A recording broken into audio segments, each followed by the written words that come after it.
அன்பு நேயர்களே வணக்கம். வருகின்ற செவ்வாய்க்கிழமை வராக ஜெயந்தி. இந்த வராக ஜெயந்தி என்பது பஞ்சமி நாளிலே வரக்கூடிய ஒரு அற்புதமான ஒரு ஜெயந்தி உற்சவம்.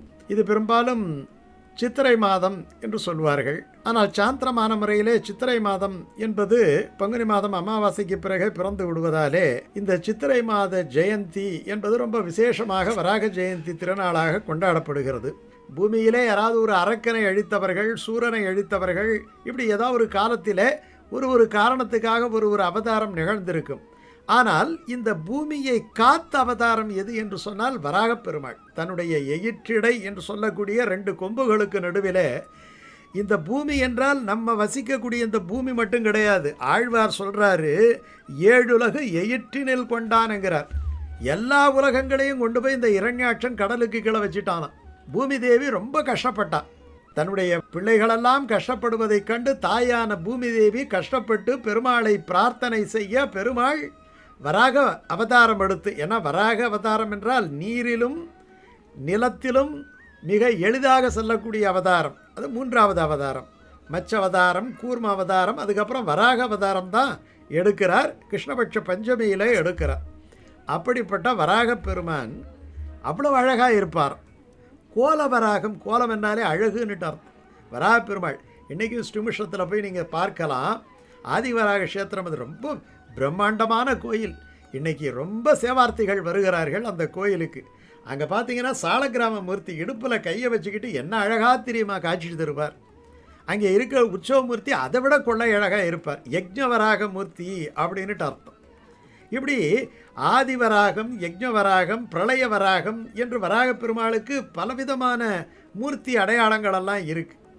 அதே நேரத்தில் அந்த மகாலட்சுமியை எடுத்து தன்னுடைய மடியிலே வைத்து கொண்டால் அதுக்கு லக்ஷ்மி வராகர்னுட்டு பேர். இந்த லக்ஷ்மி வராகரை வணங்கினால் நமக்கு கிடைக்காத அத்தனை செல்வங்களும் கிடைக்கும். இது வலவெந்தை பிரான்னுட்டு பேர். இடவெந்தை பிரான்னுட்டு இதே கோவளம் அதுக்கு அருகாமையிலே சென்னையிலே ஈசிஆரில் இருக்குது. இடவெந்தை பிரான், அதுக்கு நித்திய கல்யாண பெருமாள்னுட்டு பேர். கல்யாணத்தில் ஏதாவது பிரச்சனைகள் எல்லாம் இருந்தால் அங்கே போய் மாலை எடுத்து வந்து அவர்கள் அந்த பெருமாளிடம் வேண்டிக் கொண்டால் திருமணம் நடந்துவிடும், சுபகாரியம் நடந்துவிடும் அப்படின்ட்டு இடவெந்தை பிரான் என்னட்டு பேர். இப்படி வராகரை நினைத்தால் கிடைக்காத அத்தனையும் கிடைக்கும். இன்றைக்கி வராக ஜெயந்தி என்று சொன்னால் அவரை நினைக்க வேண்டும். ஏதாவது ஒரு பானகமோ, ஏன்னா வராக பெருமாளுக்கு ரொம்ப பிடிச்சது என்ன தெரியுமா? நீங்கள் ஸ்ரீமுஷ்ணத்தில் பார்க்கலாம். ஸ்ரீமுஷ்ணத்தில் கோரைக்கிழங்கு அப்படின்னு சொல்லப்படுகின்ற, ஏன்னா பன்றி உருவம் எடுத்து அதுக்கு தகுந்த மாதிரி இருக்கணும் இல்லையா, அதை நல்ல வெல்லத்தில் கலந்து ஒரு சின்ன உருண்டையாக கொடுப்பாங்க. இந்த முத்தக்காசு என்று சொல்லப்படுகின்ற இந்த கோழைக்கிழங்கு இருக்கிறதல்லவா, அது அப்படியே அந்த பவுடரை நம்ம உடைச்சி சாப்பிடலாம். லெட் ஆட்டம் இருக்கும்.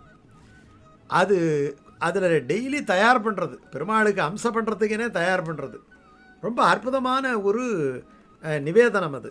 அதை ரொம்ப நாள் வச்சுக்கிட்டு சாப்பிட்லாம், ஒன்றும் ஆகிடாது. அது அன்றைக்கு விசேஷமாக நம்ம சாப்பிட்றதுங்கிறது ரொம்ப விசேஷம். தஞ்சாவூரில் தஞ்சை மாமணி கோயிலுன்னுட்டு இருக்குது.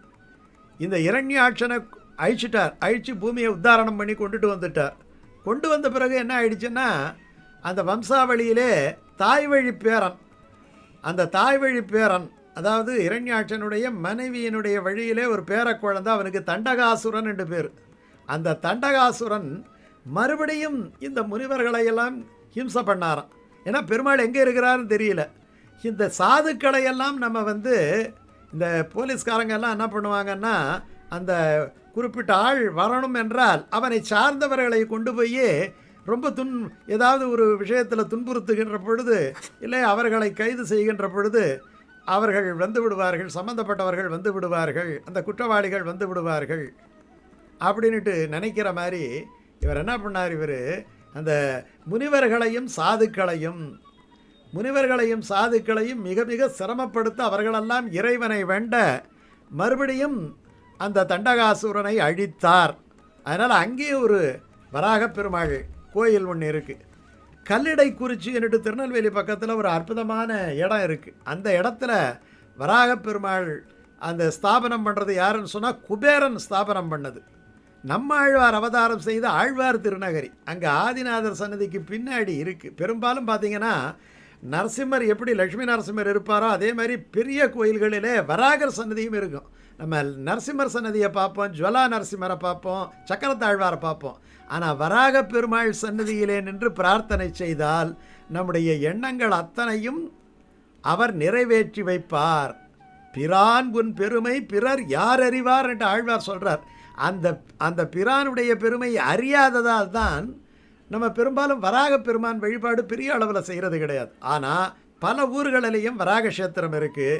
நீங்கள் அந்த காலத்தில் இந்த காசுக்கே பார்த்தீங்கன்னா நாணயம் இப்போ சொல்கிறோம் இல்லையா, இப்போ ரூபாய்னு சொல்கிறோம். ஒன்று ஒரு பேர் ஒரு நாட்டுக்கும் அந்த கரன்சிக்கு வச்சுருக்கிறோம். ஒரு காலத்தில் அதுக்கு வராகன்னு பேர், 4 வராகன் 5 வராகன் அப்படின்ட்டு இந்த வராக பெருமானுடைய பெயர்லேயே தான் நாணயமே புழங்கியது. இது சங்க காலத்தில் இருக்குது, வேத காலத்தில் இருக்குது. எல்லா காலங்களிலேயும் வராகருடைய பெருமை இந்த மக்களால் அறியப்பட்டது. அவருடைய அற்புதமான அந்த ஜெயந்தி தினமானது செவ்வாய்க்கிழமை வருது. ஏன் செவ்வாய்க்கிழமை இந்த தரம் வர்றதுக்கு என்ன பெரிய முக்கியமான காரணம்னு சொன்னால், செவ்வாய் பூமி காரகன். வராக பெருமாள் பூமியை உத்தாரணம் செய்தவர்.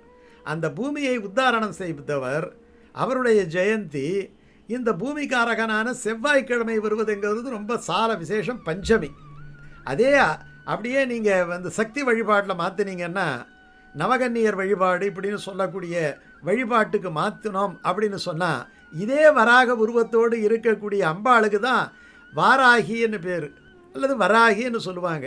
பஞ்சமியில் ரொம்ப விசேஷம். இந்த பஞ்சமி வழிபாட்டு இன்றைக்கி வராகி வழிபாட்டு ரொம்ப பிரமாதமாக நடந்துக்கிட்டு இருக்கு. இவர் வராகர், அது வராகி. இப்படி நம்ம இந்த வராக உருவம் என்பது ஒரு அற்புதமான வழிபாட்டுக்கு உரிய உருவம். வராகி மிகிரர் என்று ஜோதிட சாஸ்திரத்திலே தலை சிறந்த ஒரு நிபுணர் நம்முடைய இந்திய நாட்டிலே இருந்தார். இப்படிப்பட்ட வராகருடைய பெருமையை இன்றைய தினத்திலே நினைந்து நம்ம வராகரை வணங்கினால் நமக்கு சகல செல்வங்களும் நமக்கு கிடைக்கும். இந்த வீடு பூமி இதில் எல்லாம் தடுமாற்றங்கள் இருக்கிறவர்கள், சொந்த வீடோ சொந்த பூமியோ இல்லாதவர்கள் இந்த வராக பெருமாளை வணங்கினால் நிச்சயமாக அவர்களுக்கு பூமியில் உள்ள வில்லங்கங்கள் எல்லாம் மாறி அவர்களுடைய சொத்து கிடைக்கும். புது சொத்துக்களும் வாங்குவதற்குரிய யோகத்தை இந்த லக்ஷ்மி வராகர் அவர்களுக்கு தருவார்.